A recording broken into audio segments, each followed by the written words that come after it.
Welcome to Booked, where two guys tell you about the books they're reading. I'm Livia Snedden. And I'm Rob Olson. The book that we're going to be talking about tonight is The Nice Guys. The novel is... Okay. All right. I was going to say, I'm hoping you're going to explain more. People will be like, what the... I've never heard of this book. Is it a New York Times bestseller? You know what? I didn't look at the stats, but is it at the top of a Goodreads list? Is it on the shelf at Walgreens for you to buy if that's where you're getting your fiction from the magazine aisle at Walgreens? I don't know, but that reminds me. I'm going to totally derail this because I'll forget to mention this later on. You know how we read the Nick Corpon books a while back? The Queen of the Struggle was the second one. What was the name of the first one? Dude, I have Alzheimer's. I'm so old I almost have fucking Alzheimer's. So you're going to ask me what a book was called we read like a year and a half ago. We got to start getting you doing those like logic puzzles and stuff just to keep your brain. Yeah. Anyway, Nick Corpon had those two books. And the reason the Queen of the Struggle is front of mind is because long-time friend of the podcast, Chris Deal, in social media recently, or in a private message somewhere, whatever, mentioned that he was at a Woodman's, which is a grocery store in Illinois, a grocery store chain. Have you ever been to a Woodman's? I have not. I quite honestly, I know that there's some in Wisconsin. I didn't even know we had any in Illinois. Oh, yeah. Actually, this is so off the rails because I'm like tangenting. This is what the end of the podcast is supposed to sound like. This is a tangent off a tangent. The hot dog place where we sometimes meet up to like hand off like books and stuff like that. Yeah. Mm-hmm. Across the street from that, they're putting in a Woodman's. Okay. Anyway, Chris Deal, longtime friend of the podcast, is at Woodman's, and he sees a paperback copy of Nick Corpon's Queen of the Struggle for sale in that store. Wow. That's kind of crazy. It's pretty great. So that's awesome. Kudos to whoever the publisher was for getting that placed in like freaking grocery stores. That's pretty cool. So that when you said is this available at the, that's why I thought of that. It's very exciting. Very exciting. I think that's like a weird level to reach, as an author. Like getting into a traditional bookstore is kind of the ultimate goal, but like getting into a grocery store, like where does that fall on the you've made it scale? That's a good question. So let me go back to the reason I said that was, I've been reading for many, many years. And like, I remember it probably would have been in the early 90s, 91, 92, when I first moved to the suburbs. Like, I'd be like, oh, I need a new book to read. Like, but it's like 9:00 on a Sunday night. And this is really before, I don't even think like Barnes and Noble wound up for a while being open really late to like 11, but it was before that. So I'd wind up going to like Walgreens. And the reason I said that was it felt like it was all either at the time, all romance books with like the Fabio guy on the cover and movie novelizations was like all you could buy. And then maybe like, whatever, the new Stephen King and Dean Koontz. So anytime someone says a novelization, I just picture that the only place you can buy a novelization is at a Walgreens. Yeah. So that's why I said it. So, all right. And that kind of,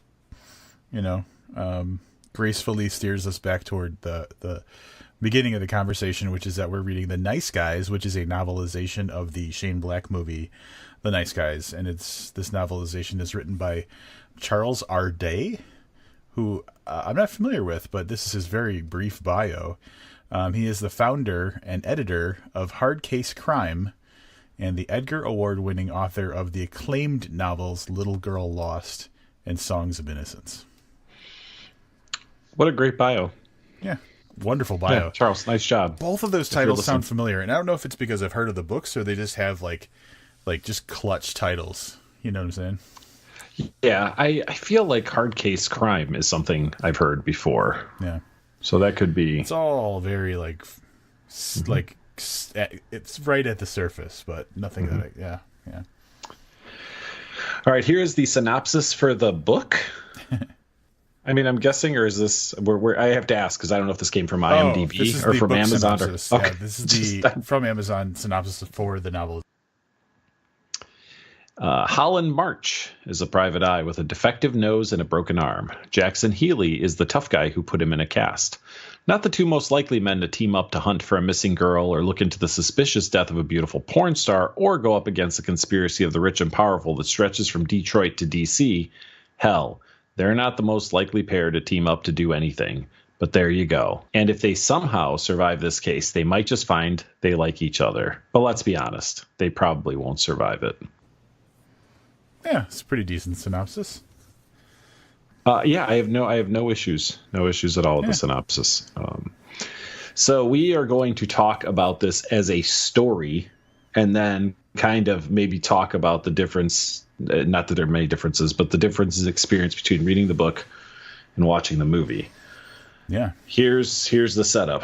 I had not seen the movie, which should surprise nobody that's listening. I saw it yesterday, but I had not seen it up until now. I opted to read the book first, which is maybe a little weird. I don't know. I guess we'll talk about that when we talk about novelizations in general. But Rob had seen the movie, was a big fan, was looking for a novelization for us to review, mostly so we could have the conversation about novelizations. So he saw the movie probably 8 times. Then he read the book, and I'm just going to guess he watched the movie one more time. But I'll let you tell everybody. Is it pretty accurate? 8 times, 7 times? Yeah, okay. Yeah, that's actually very accurate. Yeah. I just don't know how you can watch I don't want to say every movie, but there's so many movies. I do have a few movies that go in my wheelhouse. So last night, I knew I didn't have to finish this movie, and I put on Old Boy, but it was mostly for background noise. And when I say that, it's not in English, so it was literally background noise unless I looked up at the TV for a while. Mm-hmm. But yeah, if you like a movie, it immediately goes into like a double-digit serious viewing rotation. Yeah. When our friend Jesse was in town, Jesse Lawrence, we watched it together. All right, so let's go ahead and kick it off, man. You start telling people what this is about. So I was thinking about this earlier, about the best way to describe the movie, because it's or the story, I guess I should say. It's got a bunch of kind of disparate parts that only stitch together when you look at things a certain way. So I guess, like, if we're talking plot, the easiest thing to say is Holland March and Jackson Healy are the protagonists, as mentioned in the synopsis. March is a private detective, and Healy is like the guy that you hire to beat someone up when you're mad at them or something. Mm-hmm. And so there's there's several things going on. March, the thing, it's kind of made clear in the beginning of the movie that he's got some somewhat compromised morals, because he makes most of his money with people in retirement home, like having him investigate little things, and he'll take on cases that maybe he knows they're like they're not going anywhere. Anyway, he gets hired by this woman to look after, trying to find her niece, who had recently died, but after dying, she thought she saw her somewhere. So he's on this case. And at the same time, Jackson Healy is being hired by random people to, beat people up or that type of thing.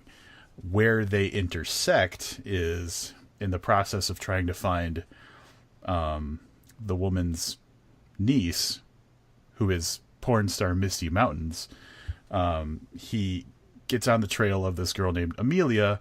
Amelia hires Jackson Healy to prevent March from continuing to try to find her. Not bad at all. So far, there's a lot more. Yeah, well, I mean, we'll see how much we get into from a plot standpoint. But another important character is Holly, who is March's daughter. She's 13. She's a precocious 13-year-old who pretty much understands all of her dad's bullshit. So she pretty quickly, becomes endeared to Jackson Healy. And eventually, you want to say like it's about the two of them, but really like the three of them team up on a search for Amelia. Mm-hmm. And that search will take them pretty much through the kind of porn industry in Hollywood. In the process of all this, the the investigation, it goes a bit deeper, and it involves, like it says, from Detroit to DC, just some shady dealings with the government, and how that ties in with Amelia and the porn industry. So what started out as a simple find this person, don't find this person thing turns into a deeper, this person got into something with the government, and now things are unfolding, and kind of the priorities shift from find this person to other things altogether, like to the point where they're taking on some pretty influential people. Mm-hmm. It felt very by the numbers. I mean, with the exception of this March and Healy team up, and the daughter being heavily involved in every aspect of this investigation, unwittingly, at least on March's part, to have his daughter involved. It was pretty much by the numbers detective story, right? So once you get past, the reason for looking for someone, there's always like that deeper thing. Like you have to uncover the entire mystery during the course of looking for someone. And then obviously it's always much bigger than what you thought it was going to be at the beginning. So that's very kind of by the numbers. So from a story standpoint, depending on how much we talk about it or whatever, like it's fine. It's not a new story. Some of the elements of it are different, but it's very similar to plenty of other PI novels that we've read, but either for this podcast or on our own, I would say. Would you agree? Yeah, it's a tight story that doesn't try to paint outside the lines on anything. Where it becomes special is just in the delivery of the story, I think, and like you said, some of the idiosyncrasies of the characters and stuff like that. But otherwise, it's a very, very tight, very straightforward detective story. Yeah, I think for me, the one area that this really shines in, because like I said, from a story standpoint, I don't think there's anything really special about it. It's that interaction between the characters. So, Hell yeah. So it's super interesting to have two people that start out at complete opposite. So because this is like 6 minutes maybe into the movie, Healy is hired by Amelia, as Rob mentioned, to put March off of looking for her. So the way that the two of them are introduced is March hears a knock at the door. He goes to the door and immediately gets punched in the face, and essentially, for lack of better, gets his ass kicked by the guy who then very soon after, 15 minutes into the movie or whatever, 50 pages in the book, essentially becomes his partner when they decide to join together on the search for, depending on how you look at it, either Amelia or Misty Mountains. So, yep. Yeah, and it's the strength of the characters and how they're written and really how they're delivered that makes the story entertaining. I was going back and forth about whether I was going to mention this or not, but have you seen The Big Lebowski? No. Of course not. So it's similar in as much as The Big Lebowski, when you boil it down, is just a classic, like, hard-boiled detective story, but told with, like, the most cartoonish, fucked up, weird characters in a modern setting, that it makes it kind of its own thing. And it's actually, from what I understand, either inspired by or almost like a beat-by-beat remake of The Big Sleep, I think, which is like a classic noir film, or a detective film or whatever. Yep.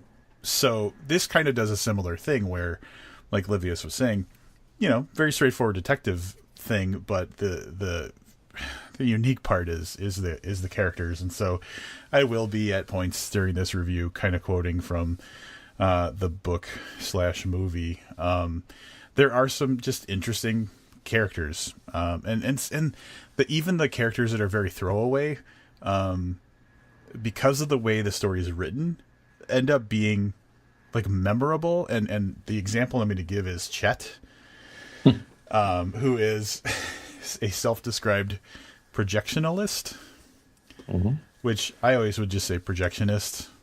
Okay, that's what everybody would say except for Chet. Chet calls himself a projectionalist, and he's like a throwaway character. He's obviously a character that was thrown in because he had information about Amelia that, March and Healy needed. and so he was useful for a moment, but like throughout the book at several times, Chet is like a useful character, but the way that they care, like the way that they like the way they feel about him and the way that he acts and stuff just makes him memorable. Like later on in the story, and I won't spoil what's going on, but something happens and they realize it was Chet that was involved, and they only refer to him as fucking Chet, or like in a discussion they'll say the Chets of the world or something like that. So even such a throwaway character becomes memorable in the way that this story's told. Yeah, I thought about that too. So this kind of follows on my whole like this is by the numbers detective story. Mm-hmm. You know, I was reminded of like the Elvis Cole books, which I know I mentioned on the podcast before by Robert Crace, and I feel, you know, not to get into my wrap up, but I feel about this story the same way I do about those books. Like the story was okay. It was fine, but really it's the character and the interaction between the characters that really makes the book, and that's how I always felt about the Elvis Cole novels. The thing that most closely that we did on this podcast, though, that this reminded me of, especially the movie, and this kind of touches on what you were saying about some of these side characters, is The Adventures of Ford Fairlane. Okay, sure. So that was a little more... So, okay. A lot of these characters were a little sensationalized. Mm-hmm. And then Ford Fairlane would take that a step further by making them like actual caricatures of real people. You know what I mean? But it's kind of the same thing. You're looking for, in that movie, they're looking for Zuzu pedals. Not really sure why, but they uncover this whole, you know, kind of conspiracy. And it's kind of the same thing in this.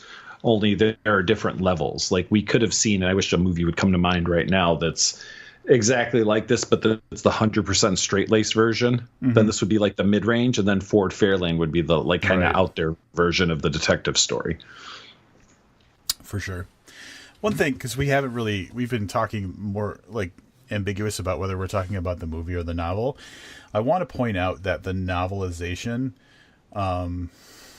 is profoundly faithful to especially the dialogue, but like most of the beats of the movie. So that is my way of saying that Shane Black wrote the script for the movie.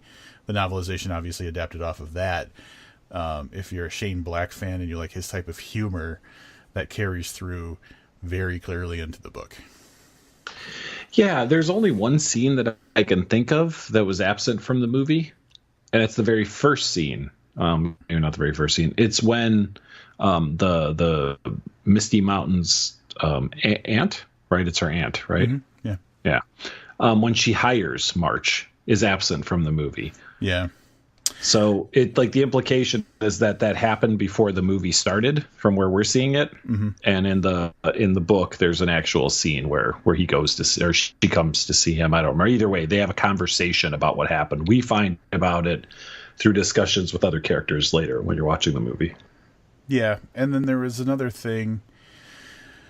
Really, the only thing that the novelization expanded on was stuff like in the movie, Holland March goes to a bar looking for Amelia and gets some information, asks if like the guy knew she was there, and he asks if she paid by credit card and blah blah blah. There's a funny thing that follows that.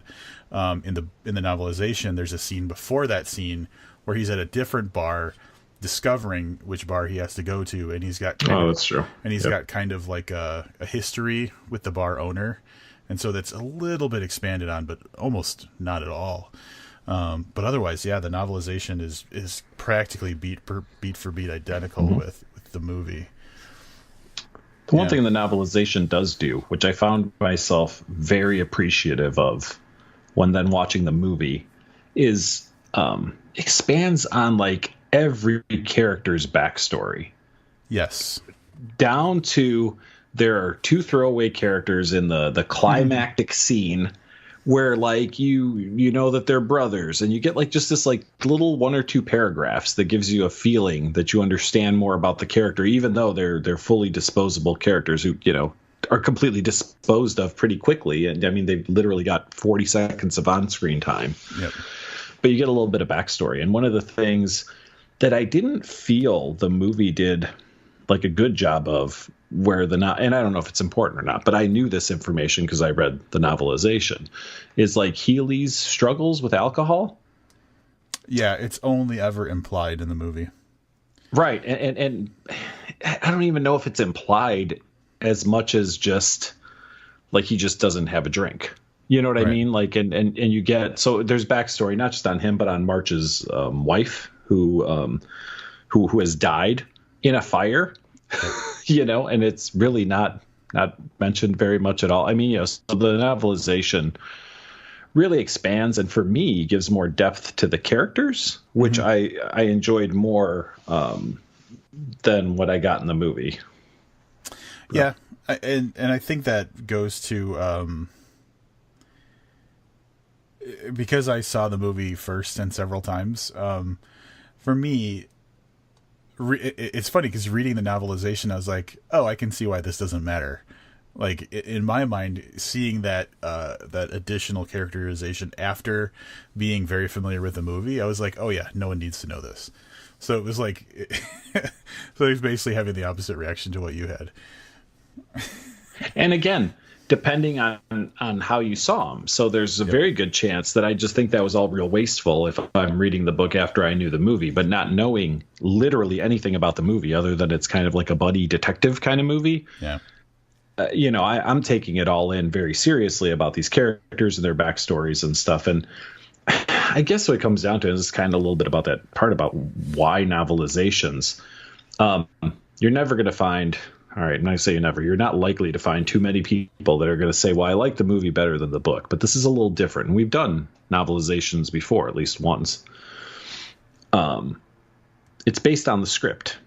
So essentially, if you don't flesh out the story anymore, or you could just print the script and sell that for $6 in a paperback, right? I mean, essentially, you have someone, you know, where it says exterior house, you would have to say, you know, the house was white and had a beautifully manicured lawn, and then you could just drop in some more dialogue or action points from the script. So I think that's one of the things that novelizations brings is a richer detail, not just in the description of the house, which you see once and it's off the screen and we're going to spend 4 lines on it reading it in a book.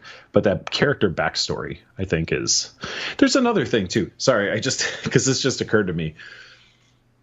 There's in the book, there's like the thing about Healy and his father, and I'm not going to get into it. But yeah. Right. But in the movie, it's just that line where Healy's girlfriend or wife tells him she's been sleeping with his father, which really doesn't match a whole lot in the novelization with his feelings about his father. Yeah. Did you get what I'm saying? Yep. Like, so that was almost like it's a mistake in the novelization that maybe that whole part should have been rolled back a little bit or done differently. Right. Yeah. I definitely liked and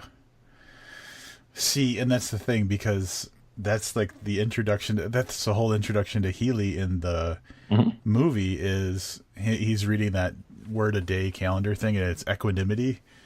And, you know, he accepted her betrayal with equanimity, and then it cuts to the restaurant scene. I'm fucking your dad or whatever. Yeah. And yeah, in the book, I didn't gel too well with, like, I liked a lot of the Healy backstory, but the father part wasn't really super necessary. I kind of glossed over it because I just wasn't really into it. Yep. Did you have any quotes or anything from? So, and you know, I don't have my Kindle with me, but I figured I knew you would have some, and I do have a couple of things that I'd like to address, either that I liked or didn't like. But Projectionalist was definitely one of them because I thought it was great, and I really liked the. It's that kind of thing that makes a movie more endearing. Yeah, just that stupid thing. Because the next time you hear Projectionist, the next time I hear Projectionist, I'm going to think Projectionalist. If I ever have to talk about a projectionist, I'm going to refer to them as a projectionalist. Yep. You know, I mean, it's going to be something that's probably with me for a while. Mm-hmm. I will kick off before you get into quotes, though.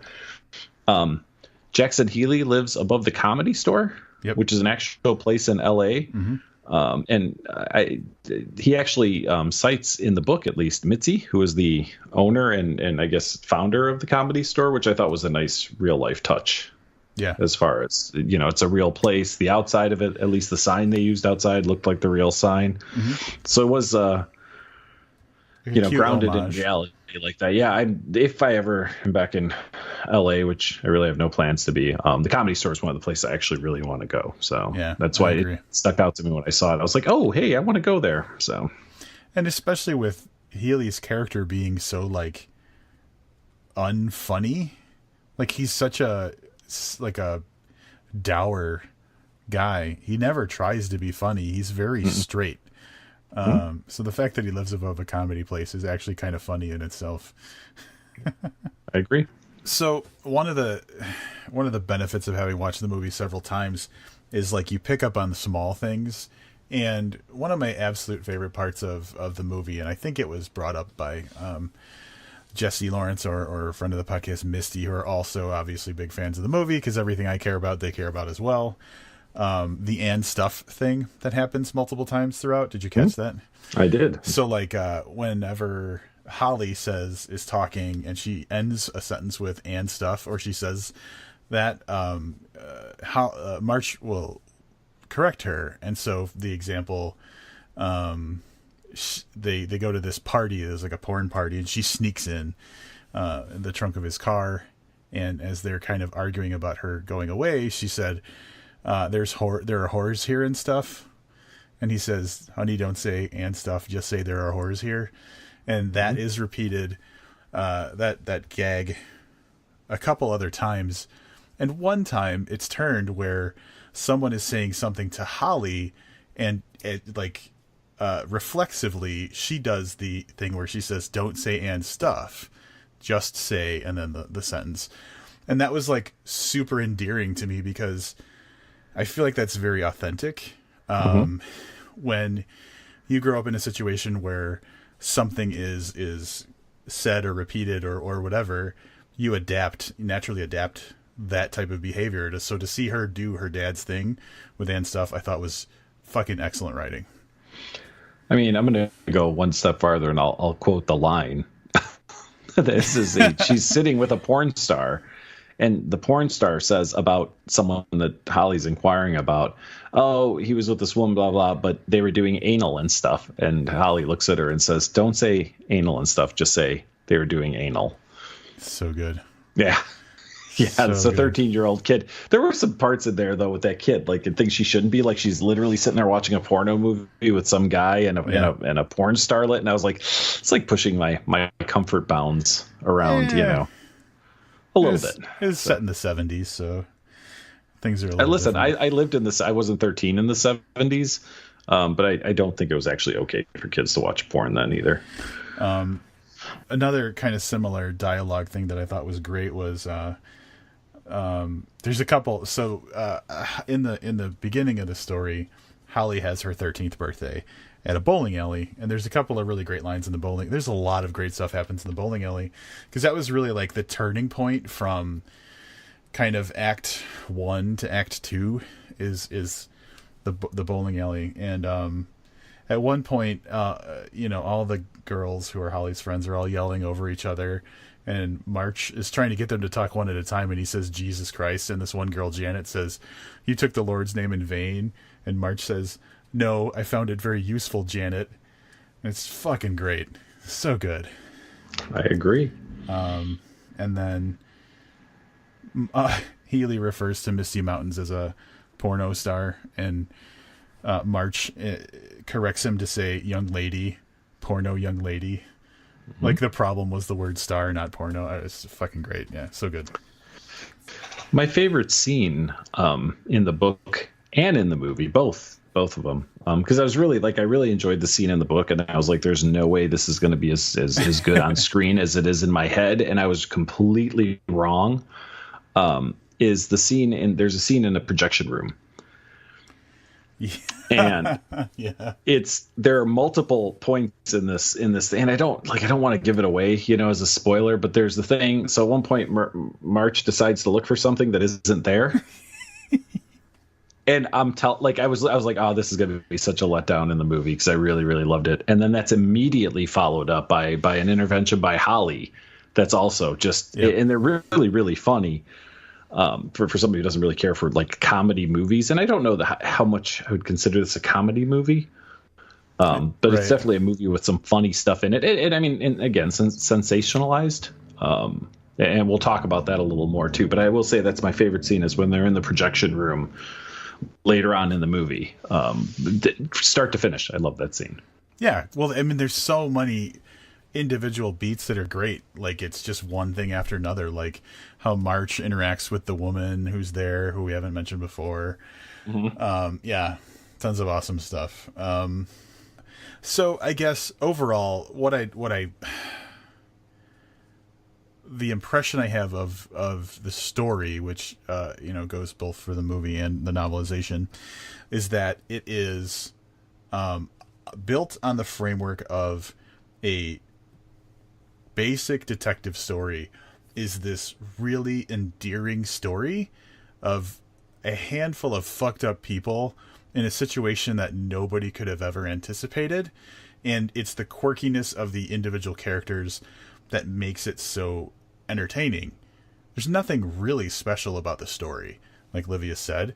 It's the things that the people say and how they interact with each other that is what makes the story so special, and for me so rewatchable. And when I saw that there was a novelization, I had a couple other titles in case Livia shot this down, but I didn't try too hard to mention other ones. Oh, can we please hear what some of the other ones were? Do you know off the top of your head? Do you remember? Yeah. Well, there's as far as novelizations go, you're gonna find tons of like sci-fi and fantasy ones, and I knew we weren't gonna want to go that direction, but like, the big one that I thought I could probably get you to swing you in the direction of if you were on the fence about reading a novelization is the book for the movie The Thing. That would have been just like this. I haven't seen the movie or read the book. You still haven't seen it? Didn't David James Keaton freak out on us? He might have. Wow.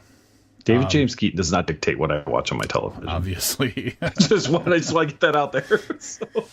Which is funny because he has a movie review podcast. So that's kind of that's right. He probably doesn't read all the books we read either. So I think we're okay there.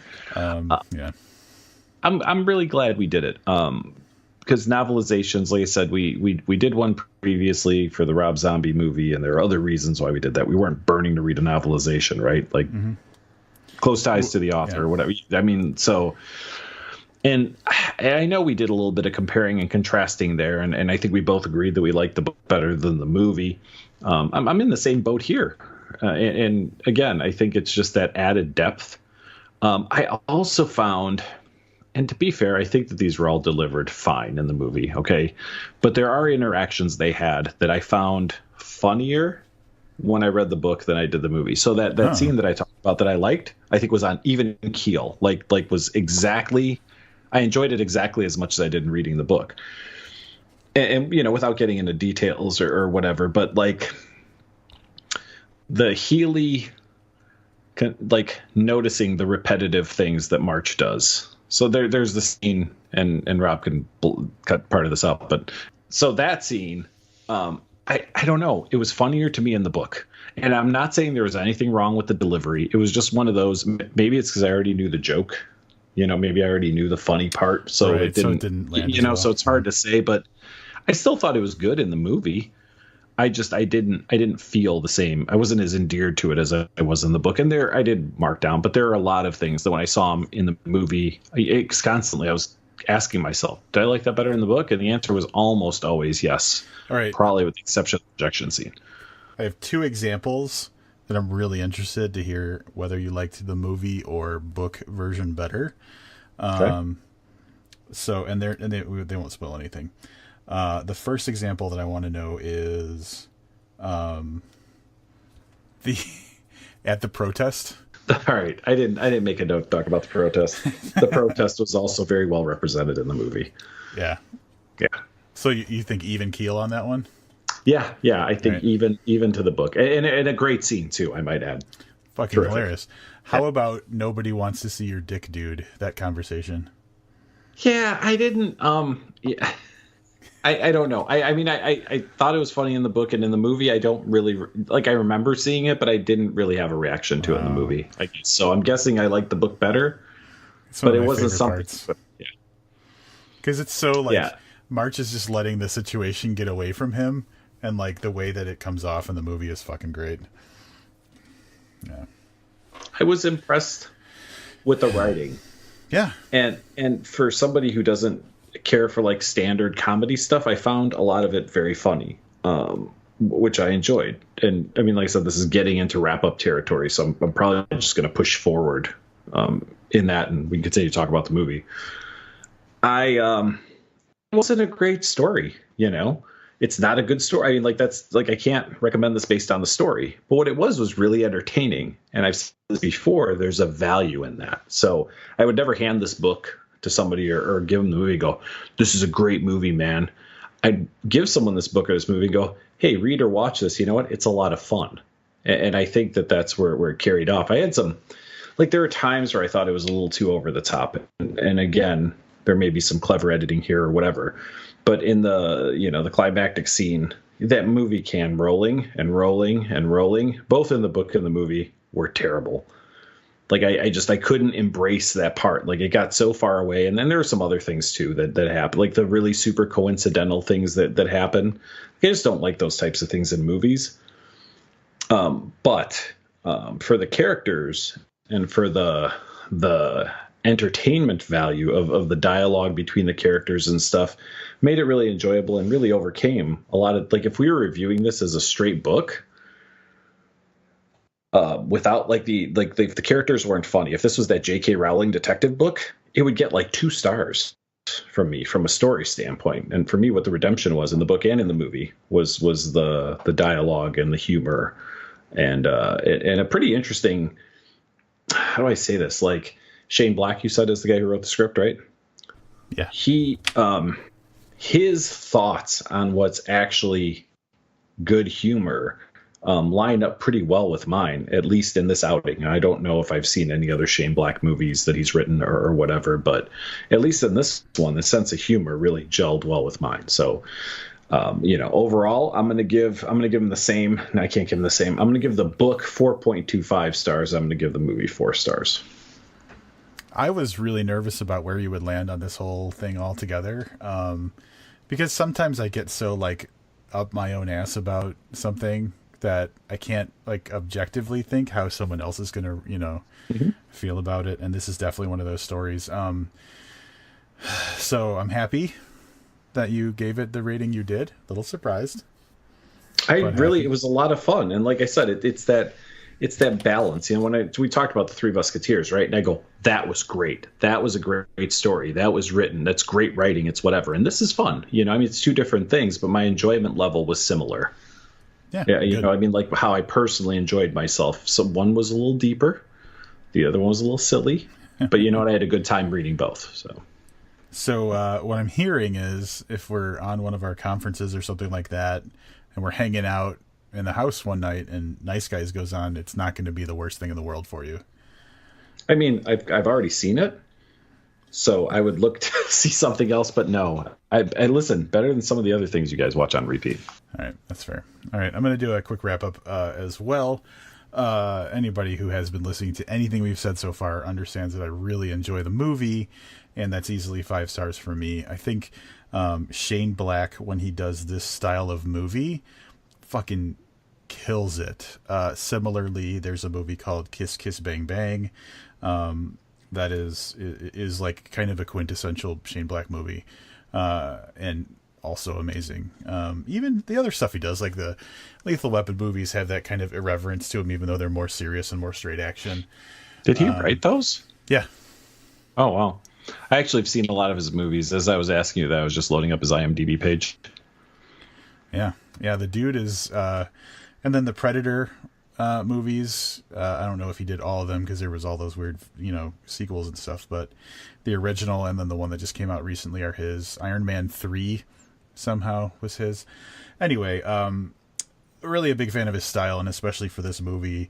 Of Shane Black movies, I would say that currently this is absolutely my favorite of his. I just think it's amazingly watchable. And now with the novelization, I was very nervous to see something that I cared for, adapted into a new medium. But I was hopeful because Brian Evanson elevated the Rob Zombie movie Lords of Salem in so many ways. This didn't, and that's not a bad thing. It was a very faithful adaptation into a new medium, and like Livia said, it did kind of flesh out some information that we didn't get in the movie, and that's kind of the benefit of a book. It's at your own pace. You don't have to account for the fact that this is all acted and like there's pacing issues and stuff like that. So fleshing out the story in a novel makes plenty of sense. And I think that with the exception of, like we talked about earlier, Jackson Healy's dad, everything that was fleshed out, added to the story. So while I would absolutely make the movie a 5-star movie, I'm going to go 3.5 stars on the novelization. All right. Novelizations, bro. Novelizations. So there are questions we should probably ask and talk about. So, like, who reads a novelization? That's one of the big. That's honestly probably the biggest reason I wanted to, when I thought about novelizations, and it occurred to me, oh, we've never really talked about one in the context of talking about novelizations. That was like the thing that was most interesting to me, because in the very digital age we have now, it doesn't seem like there's as much of a reason to have a novelization. So my thought when we started talking about this was fanboys, right? Indeed. It has to be, but I just, like, all right, you're a fanboy of a lot of movies. A lot of movies. Yeah. How many novelizations have you read that weren't for this podcast? Oh, none. Right. How many do you own? Did you buy some just to have them? Do you have like a Scott Pilgrim novelization somewhere that, like, just to have it? Well, Scott Pilgrim was adapted from books, and that's from a comic book. That's true. Yeah. Okay. But I do own one novelization that was given to me as a joke. I think I told you this before. The Snakes on a Plane novelization. Mm-hmm. Someone saw it and they were like, "Oh, haha, I'm going to get him," because it was a coworker who knows I review books. This will be funny. This is a book that would never be taken seriously. Mm-hmm. However, the novelization of Snakes on a Plane was written by Krista Faust, who is like one of that's right, big time crime author. So I was like, "Are you kidding? I love her stuff." They were like, "What?" My first thought when I was thinking about this, as I mentioned, while reading the book and then while watching the movie, was that when novelization started, there wasn't like home video. Yeah. So if you went and saw, I don't know if there's an actual novelization, but let's say you're 100 years old, you went and saw King Kong, the original black and white King Kong, right? And you wanted to relive that. The only way you could do that was through a novelization. There was no home video. There was no DVD. There was no Netflix. There wasn't even there's maybe TV, but I don't think they were adapting movies to television at that time. Where if it, a year later, it just showed up on TV. It's true. You'd have to wait for it to show up in a screening in a theater near you again or something. Right. Like hope that it would happen. But you could buy the book and read it. Or the flip side of that is maybe you lived in a town. It was a one movie town, theater town, like one screen or whatever. Not all the movies got there, but you'd been hearing things about a movie. Yeah. Yep. And you were able to go and buy the novelization and read it. So I think maybe that's where it started. And I know how shitty this sounds. So apologies to Krista Faust and anybody else who writes novelizations. Like, I almost feel like novelizations are one of those things that had a reason to exist and no one ever thought of just not doing anymore. Like, although there's no necessity for it at all anymore. Like, there's no, you know what I mean? Like, all right. Well, I've pulled up the Wikipedia article for novelizations just to get a taste of, your take is dead on as far as like when novelizations were first introduced. It was the, your way to rewatch, basically. In more modern days, like Godzilla, the 2014 movie was novelized, and that was on the New York Times bestseller list. A novelization, which is pretty crazy if you think about it, but they said this has been attributed to the novel's appeal to fans. About 50% of novelizations are sold to people who have watched the film and want to explore its characters further, or to reconnect to the enthusiasm they experienced when watching the film. So it's like you were saying with how there was more depth to the characters in the book.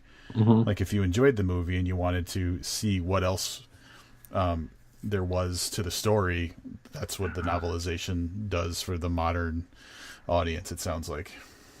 And I don't, how do I say this? I don't get that. And my thought process is this, and this relates back to novels as well. If I've seen the movie, I feel like reading the book is a waste of time. Because assuming that it stays even a little bit faithful, like I know what the end result is. It's not like a roller coaster ride. It's more like a buggy ride. You know what I mean? So I go in watching a movie or reading a book, and I know very little about it, right? I know whatever the synopsis or the trailer showed me, and I go in and I watch it, and I go, oh man, these characters, and oh, this action, and oh, this climax, and oh, all right. If I already know all that, am I going to sit down and spend 3 to 5 hours or 8 hours if it's a longer novel, to kind of have had it spoiled for me already? So I struggle with that. And again, I know that other people have different ways of looking at things. It's just why I've never done it. I think back, it occurred to me now, the one novelization I do remember reading was actually for a video game. Yeah.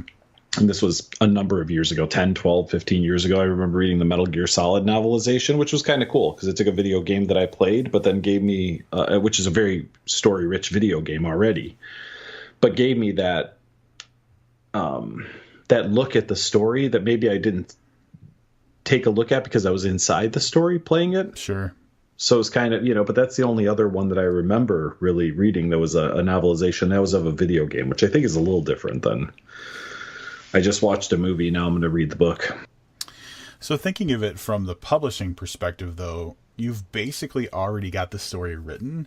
So if you can pay an author like a flat fee just to take that completed story and, fluff it up with some descriptors and stuff like that, it's got to be a low cost way to take something that's already got recognition tied to it because people understand it's a movie and flipping it to another revenue stream. So from a publishing perspective, it's probably super easy to be like, hey, author, while you're in between books that you write for yourself, here's sorry, that's probably a ridiculous number. Here's $5,000 or whatever.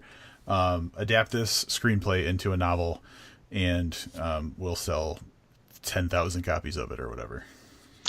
Yeah, that was my other thought, is that at least nowadays it's a merchandising thing and not a publishing thing.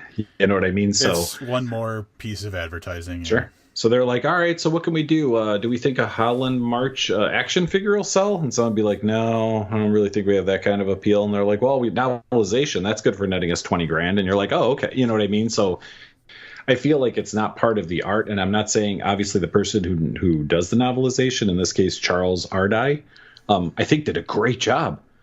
Yeah. So I'm not questioning his skill. I'm just thinking that I don't think it's, in quotation marks, for the art, for the right. person who owns the rights to the film or to the script. And you get the crossover appeal for people who we read the Rob Zombie thing because we like Brian Evanson's writing. And so there's no way we would have read that novelization if it wasn't. I mean, there's a handful of people it could have been, but it was definitely because we know Brian Evanson. Yeah. So maybe there's the Krista Faust fans out there who are like, I like her, original crime stuff, and I like the ways that she writes. Let's see how she can do with a novelization, and then they just keep picking up her novelizations because of that. So, and I have to imagine that that's also a decision that's made, that you get a Brian Evanson or a Krista Faust because there's already a little bit of recognition there. Mm-hmm. Yeah, they have a little momentum. Yeah, versus paying someone else a lot less. We've had plenty of authors on this podcast that we've read that no one's ever heard of, but they're good authors, or they've sold very little, or they're only known in very small circles. They could do just as good a job, I'm sure. But you go, oh, this Evanson guy, he's got some awards under his belt and stuff. Let's see if we could throw him, whatever, 5-10 grand to novelize something. So Yeah. the other thing that's really weird about novelizations, and I don't have a specific example, but I do know that I've seen it before. It's the movie that's made into, it's the book that's made into a movie that then has a novelization of the movie that's not the original novel. I think it happens a lot with James Bond movies. God damn it, man. What a crazy fucking thing that is, right? Yeah. You've already got the source material. And then again, I don't know how closely the source material matches the movie. But then you go back and you write another book that's about the movie that the movie is about the book. Dude, can you imagine the novelization of the movie The Ninth Gate? Oh my God. Well, but that's a weird one too, because that book or that movie strays so far away from the source material. Exactly. That quite literally the book was called The Club Dumas. Yep. And they've removed in the movie there is absolutely zero reference to what that title refers to in the book, which is a big part of it. Right. So yeah, that's a really weird one. Yeah. Yeah, and apparently Roman Polanski's a rapist, so there's that too. It's 2019. We have to mention that stuff now. Did he do that movie? Yeah, that's a Roman Polanski movie. I didn't know. Yeah, that movie. I didn't like that movie at all. By the way, I was very, very angry at how far that was off the pace from the book that I really loved. Well, it doesn't. Yeah, I mean, like honestly, that movie. It will never be good unless it's considered an entirely separate piece of work than the book that inspired it. Yeah, I remember having a conversation with someone about that, and then being like, "Oh, I really like that movie," and I was like, "That's only because you never read the book." Like, that's not one of those like the book wasn't as good as the movie. It's like a goddamn different story. Well, I saw the movie years before reading the book, and so I had an appreciation for the movie as its own thing, and then you told me that it was based on the Club Dumas, and then I read it and I was like, holy shit, this isn't even the same thing. Yeah. So yeah. It's weird. Anything else on novelizations before we move on?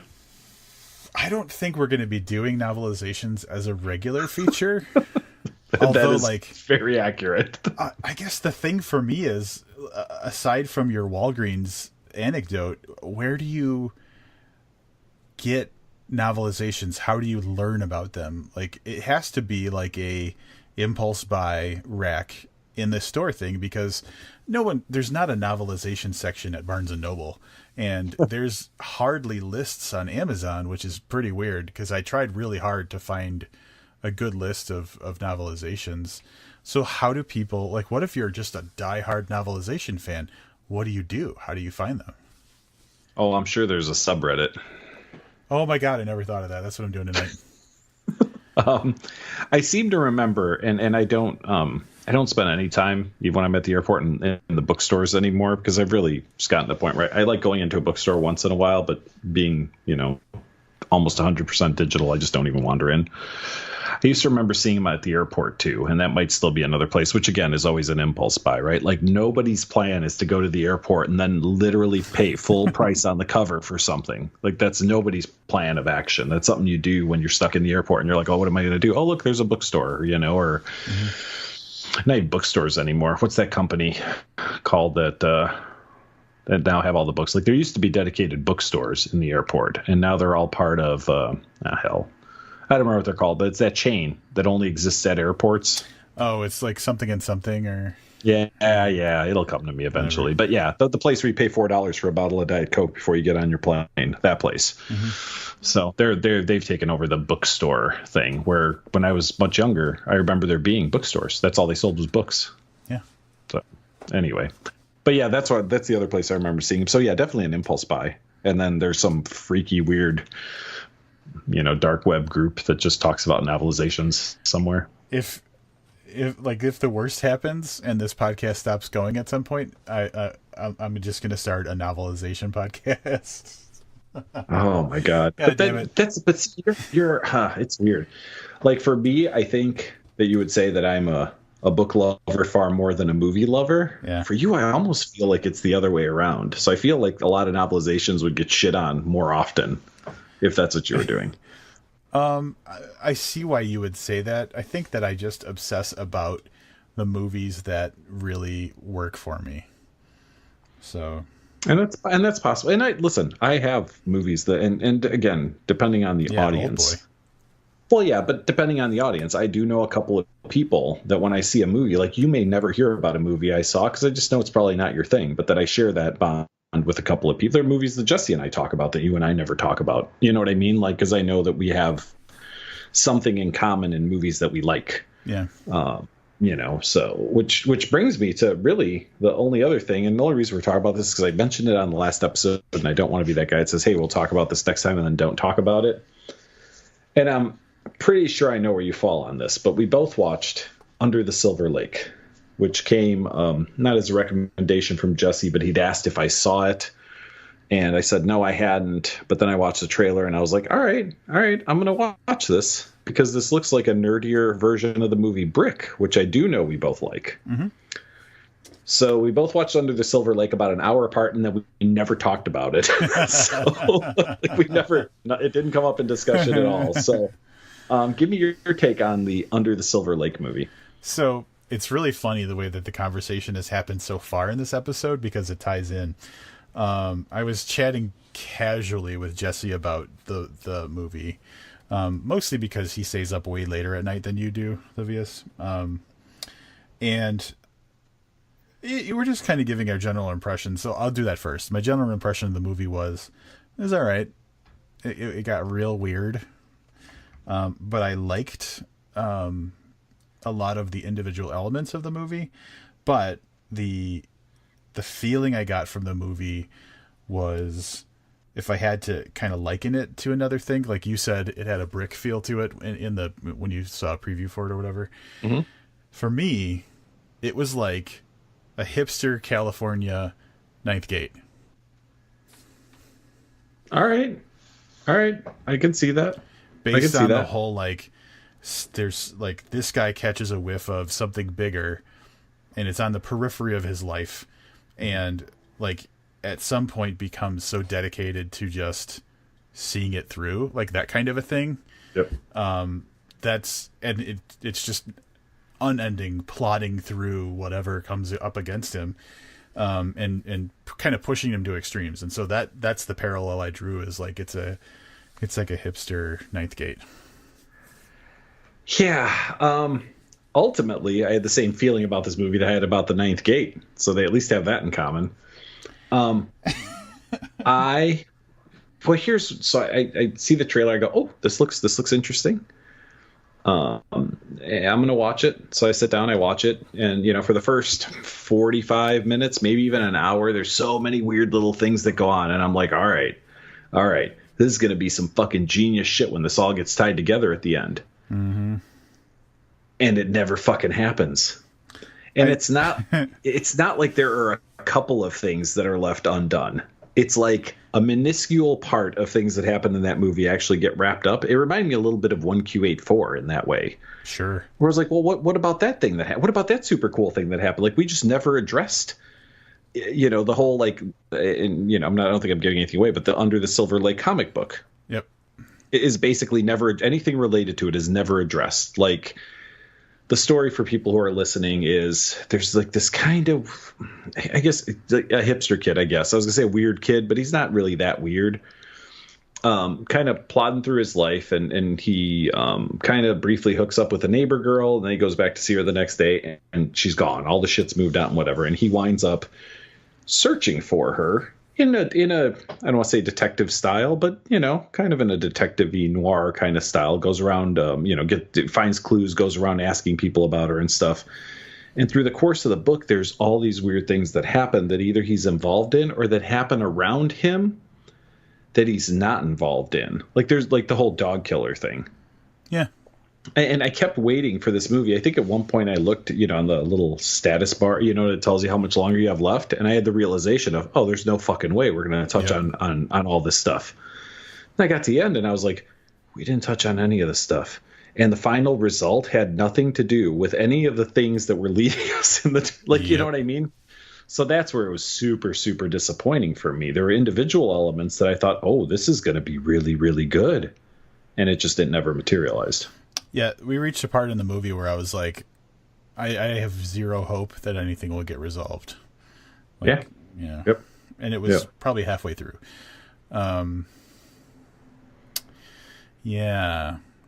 So if you had to put it up against the other kind of well-known movie that this dude made, It Follows? I did not know that that's another movie he made. I absolutely love It Follows. Was it he or she? Anyway. I apologize. I have no idea. I didn't even know. Well, it's Andrew Garfield, I guess. So I'm that's the guy, right?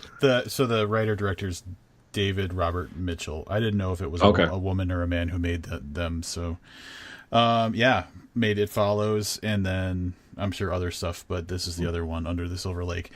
It Follows, far superior in so many ways. I got the kind of like a similar feel. Like, I think the tone kind of in certain ways was similar, but this movie just didn't do it for me, man. I feel like we talked about It Follows on the podcast at one point.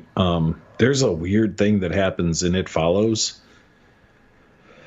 And I know a lot of people are like, oh, it's about sexually transmitted diseases or whatever. And I choose to just look past correlations to other things, and I try to take a story for what it is.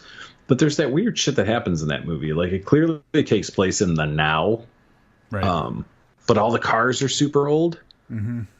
And the girl's got this futuristic compact, like a makeup compact. Oh, yeah. That's like an e-reader or whatever. Yeah. Yeah. So it felt like, and there are parts of that movie where I expect it to be a weird dream sequence, because that's exactly how I would explain a dream to somebody. I'd be like, dude, me and you were like hanging out at your house, but we were teenagers, and it was 2019, but like all the cars are from the 80s, and you had this weird e-reader. Like, that's what somebody's weird dream sounds like, right? Yeah.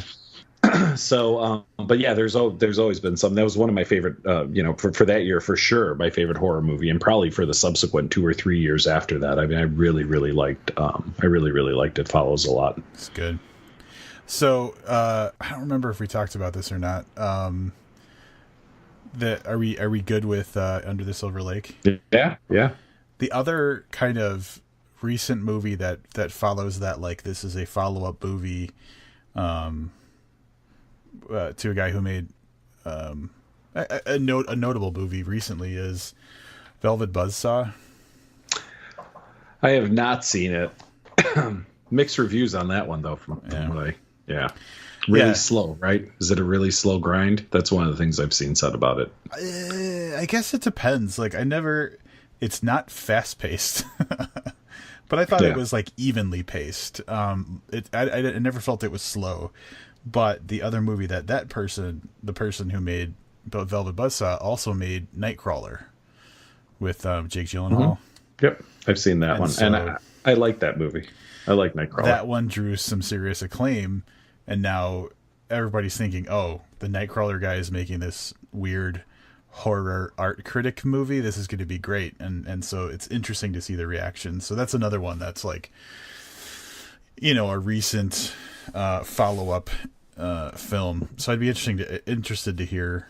I don't know if you plan on watching it, but your take between the two. I really enjoyed Velvet Buzzsaw, but I feel like it's one of those movies that, like, it's got a narrow audience, and it's like I'm dead center in that audience.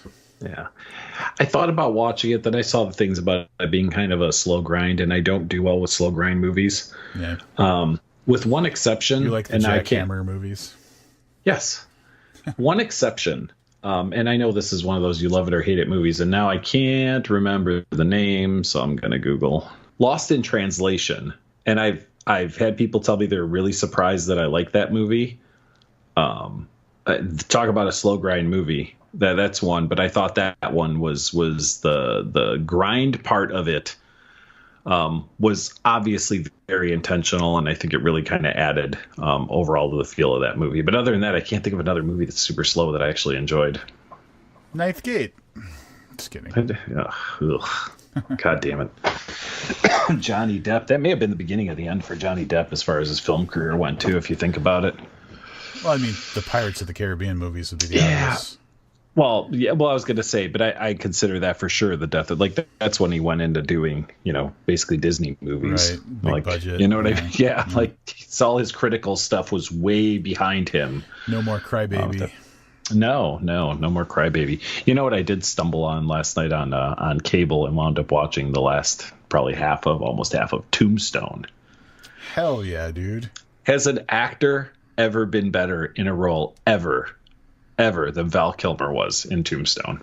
Never. It's never happened. Never. There's never. And nobody will fight you on that. No, like, you know how like it's some brilliant. things people have different opinions on? Universally, nobody will fight you on that. Yeah. I mean, the rest of the movie's fine and all, but his performance in that, it really, what it comes down to, not to turn this into a review of Tombstone, is I think it's his relationship with Wyatt Earp. And not so much just his character, but that real kind of like blasé friendship that they have that's so deep. Mm-hmm. But it's like they never have, I mean, up until the very end of the movie, they don't have like a deep conversation. It's always like they're just kind of around one another, and that's good enough. Yeah, so, that movie. And that whole, not to get too deep into Tombstone, but like, the moment that it's portrayed to the audience is right after the shootout with Curly Bill, and Doc's having a fit, and they're like, I don't know how you do this, and he says, Wyatt Earp's my friend, and the guy says, oh, I got a bunch of friends, and he just says, I don't. Yep. Oh yeah. Oh, so good. So good. So good. And Dana Delaney, top of her hotness in that movie. Yeah. At the absolute pinnacle of her beauty is in that movie. Oh man, I've been waiting 432 episodes to talk about Tombstone. Yeah, I was flipping channels and I was like, oh, it's the shootout at the OK Corral, and that's why I didn't actually finish watching Nice Guys last night, because I watched like half of it like kind of late the night before, and I was like, oh, I'll watch the rest tonight. I got like exactly an hour into it. I was like, I'll watch the rest tomorrow, and then I was flipping channels and I was like, oh, Tombstone. Well, I know where I'm going to spend this hour. It's not going to be with the Nice Guys. It's totally going to be with Dana Delaney and Val Kilmer. Great. That's good stuff. All right. No more movie talk. Fuck, let's not talk about movies for a while, like weeks. Like that was more movie talk than I'm comfortable with. Let's talk about books. Next up on the podcast, The Maltese Jordans, which we talked about a little bit last year when we had an evening with Seth Harwood. And at that point, he was doing the audio version through his Patreon page. I got to listen to the first few chapters of that. Well, next week, we are going to read the entire book. And most likely, the following week will be another evening with Seth Harwood. An evening with Seth Harwood, part 2. The Very sequel. Exciting. Electric Boogaloo, whatever it's going to be called. That's what's up for the next couple of weeks for us. Rob, you have anything before we go? Just watch Tombstone, I guess. Totally watch Tombstone. Showtime. Showtime? Is that where I saw it last night? I think it was on Showtime. So flip through your Showtime and see if Tombstone's playing. There you go. Until next time, I'm Livius Nedden. And I'm Rob Olson. Keep watching Tombstone.